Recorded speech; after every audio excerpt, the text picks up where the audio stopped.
Singareni head office వద్ద ఉద్రిక్తత. ఐఎన్టీయూసీకి అనుకూలంగా వ్యవహరిస్తున్నారంటూ వామపక్షాల సంఘాల ఆందోళన. ఎమ్మెల్యే కూనమనేని జోక్యంతో సద్దుమణిగిన వివాదం స్టార్ట్ అయిందట. సింగరేణి ఎన్నికలలో అధికార కాంగ్రెస్ పార్టీ అనుబంధ సంఘమైన ఐఏఎన్టీయూసీకి అనుకూలంగా వ్యవహరిస్తున్నారని ఆరోపిస్తూ భద్రాద్రి కొత్తగూడెం జిల్లా కొత్తగూడెంలోని సింగరేణి ప్రధాన కార్యాలయం ఎదుట సిపిఐ అనుబంధ సంఘాలు ఏఐటీసీయూసీ సిపిఎం అనుబంధ సంఘాలు నాయకులు ఆందోళన చేపట్టిను. దీంతో అక్కడికి ఎమ్మెల్యే వచ్చిండు. వివాదం సద్దుమణిగిందంట. అయిపోయిన పరిస్థితి కనబడ్డది. సరే మీరు ఏమన్నా చేసుకోర్రి. ఇగో ఎంత సల్లగుండవయ్యా కేపాలు. సీఎం రేవంత్ ను కలిసిన కేపాల్ గ్లోబల్ పీస్ సమ్మిట్ కు హాజరు కావాలని ఆహ్వానం. ఇగో తెలంగాణ ప్రజలారా మనం ఒకటి అడుగుదాం. బీఆర్ఎస్లు మీరైనా ఇది మీకోసమే ఇప్పుడు నేను లైవ్ కాకతీయ యూనివర్సిటీ ఉన్నదా? బోడ సునీల్ నాయక్ అనేట ఆయన ఉన్నాడా? ఆయన దేనికోసం చనిపోయిండు?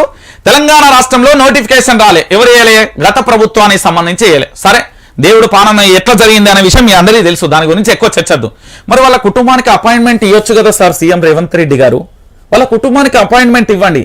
దాంతోపాటు శ్రీకాంతాచార్యుడికి సంబంధించి అమరుడు వాళ్ళ తల్లి శంకరమ్మకి ఇవ్వచ్చు కదా. ఎన్నికల ముందు అమరుల కుటుంబాలకు ఆగమాగం చేసిండు. ఏం చేయలే అర్రే తూర్చి అంటివి కదా. మరి ఏమైంది? ఇయ్యరాదు. ఇయ్యాలి అధికారం నీ చేతుల్లో ఉన్నది. పోలీసు వ్యవస్థ ఉన్న అన్ని శాఖలు నీ దగ్గర ఉన్నాయి. ఇట్లా జీ హుజూర్ అంటే పిలుస్తూ వస్తాయి కదా. మరి రమ్మన పేను ఏం జరుగుతున్నది? శ్రీకాంతాచార్య వాళ్ళ అమ్మకు ఎమ్మెల్సీ గవర్నర్ కోటాలో ఎమ్మెల్సీ ఇస్తే మినిస్టర్ నిరూపించుకోరు. ఇప్పుడు ఊపదంపుడు ఉపన్యాసాలు మొత్తం రికార్డు ఉన్నాయి. 712 ఫైల్స్ ఉన్నాయి. కాంగ్రెస్ లో మాట్లాడినాయి. ప్రతి ఒక్క నాయకుడు ఇప్పుడున్న మినిస్టర్లతో సహా శంకరమ్మ కుటుంబానికి అన్యాయం జరిగింది, అదిగో అన్యాయం ఇదిగో అన్యాయం అని మొత్తుకున్నారు కదా. మొత్తుకున్నారు. ఓకే, మరి రండి, ఇప్పుడు రండి, వచ్చి మాట్లాడండి. ఏమని మాట్లాడమంటానా నేను? ఏదైతే తెలంగాణకు కోసం తన ప్రాణాన్ని తృణప్రాయంగా అర్పించిన నా మిత్రుడు శ్రీకాంతాచార్య వాళ్ళ తల్లికి గవర్నర్ కోటాల ఎమ్మెల్సీ ఇచ్చి మీ యొక్క మంచితనాన్ని నిరూపించుకో. నీ అప్పుడు అంటే అబ్బా సూపర్ రేవంత్ రెడ్డి అంట చేరి. మరి సీఎం గారు కేసీఆర్ పరిపాలన ఎత్తనేమో ఏమన్నారు?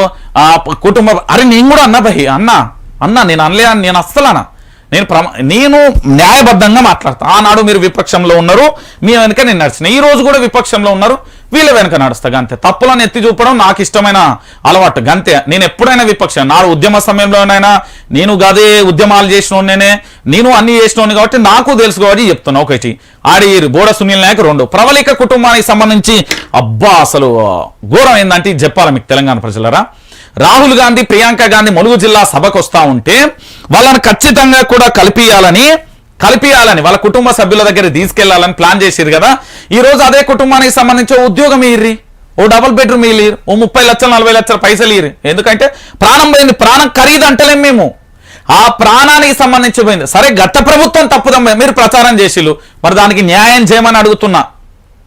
టీఎస్పీఎస్సీ నిరుద్యోగులకు సంబంధించి ఒక్కొక్క మొనగాడు ఉండే మొత్తం ఏంది అంటే ఇక వీళ్ళు లేకపోతే అసలు నిరుద్యోగులు ఆ కోచింగ్ సెంటర్లు పెట్టిలు, దాని వెనుక యూట్యూబ్ ఛానల్ ఒకటి స్టార్ట్ అయినాయి. వాళ్ళు ఏం చేస్తారంటే అనుక్షణం మీరు పైసలు పట్టుకొని రారు, మీరు ఉన్నాయి మన దగ్గర రికార్డ్స్ ఉన్నాయి, వితౌట్ రికార్డ్ పెట్టి నిరుద్యోగులను రెచ్చగొచ్చిళ్ళు, రోడ్ల మీద కూకబెట్టిన. మరి ఉద్యోగాలు టీఎస్పీఎస్సీకి సంబంధించిన చైర్మన్ జనార్దన్ ఉన్నాడు కదా, ఆయనను అరెస్ట్ ఆయన మీద ఎఫ్ఐఆర్ నమోదు చేయాలి. ఇప్పుడు నా ఛానల్ ఏదన్నా జరిగిందంటే నేను బాధ్యత. రేపు పొద్దుల బొక్కలకు ఎవరు పోతారు? నేను ఈ న్యూస్ చెప్తున్నా. ఏదైనా బాధ్యత అయితే ఎవరైనా మరి అది టీఎస్పీఎస్సీ అనేది ఒకటి. దానికి మరి బాధ్యుడు ఎవరు? చైర్మనే కదా, సభ్యులే కదా. మరి వాళ్ళ మీద ఎఫ్ఐఆర్ చేసే లోపలికి ఆ రోజు మేము అధికారంలోకి రాగానే అరెస్ట్ చేస్తాం.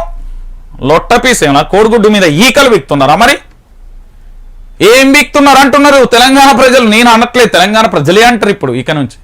పోయి లోపలే ముచ్చట చెప్తారు వీళ్ళు. ఈయనకి ఇచ్చారు కావాలకి అపాయింట్మెంటు. నేను కావాలంటే నా నెంబర్ ఇదే పెట్టినా, బాబు రంజిత్ వాళ్ళని తీసుకురా అంటే నేను ఒక 2-3 గంటలలో అలా ఫోన్ చేసి అవసరమైతే నేను చెందాడుకోనైనా తీసుకుపోయి వెహికల్ పెట్టి వాళ్ళ కుటుంబాలను తీసుకొస్తాను. పోదంపా గిరిజన బిడ్డ దగ్గర పోదంపరి బోడ సునీల్ నాయక్ వాళ్ళ కుటుంబానికి సంబంధించి అప్పుడు ప్రభుత్వం ఇయ్యలే. మరి మీరు ఇయ్యరి చెప్పిరు కదా సభలలో సమావేశాలలో, ఇదే కాకతీయ యూనివర్సిటీ అని చెప్పిరు కదా. మరి ఏమైంది? ఏం కాదు చెప్పారు. అర్థమైందా? ఇంతే. ప్రభుత్వాలు వచ్చినంత మాత్రాన ఏదో అద్భుతం జరుగుతుంది. అదేంది ఎవరో వస్తారు ఏదో చేస్తారు అనే ఒక మాట ఉంటుంది. బాగా నాకు అది గుర్తు. ఎవరు రారు ఏం చేయరు, ఎవరు వచ్చినా కూడా వాళ్ళ స్వార్థ రాజకీయాలకే చూసుకుంటారు. సమాజ్ గాయ ఇంతే ముచ్చట, మీరు గుర్తుపెట్టుకోవాలి. ఇక కేపాల్కే అపాయింట్మెంట్ ఇచ్చిండట మరి రేవంత్ రెడ్డి. మరి నిజంగా చెప్తున్నా, ఆ రోజు ఉద్యమ సమయంలో తెలంగాణ ప్రభుత్వానికి సంబంధించి పడిపోవడానికి పోరాటం చేసిన మేధావులు కానీ, పలు యూట్యూబ్ ఛానల్స్ కానీ వాళ్ళందరూ ఉన్నారు కదా మిత్రులందరూ. మరి వాళ్ళందరినీ పిలిపించి మరి మీరు మా కోసం పోరాటం చేసిరని ఏమైనా కలిసి మాట్లాడిర్రా? ఏది లేదు. ఈయనకిచ్చిర్రు. ఏం పోరాటం చేసిండు కేసీఆర్ మీద? మరి ఓ కొడక, అర్థమైందా? ఏం బ్యాచ్ ఇదంతా? పెద్ద జోకర్ బ్యాచ్. గుర్తుపెట్టుకోరు, ఇది కథ. మళ్ళీ ముచ్చట చెప్తే అది ఇది అంటారు. ఏం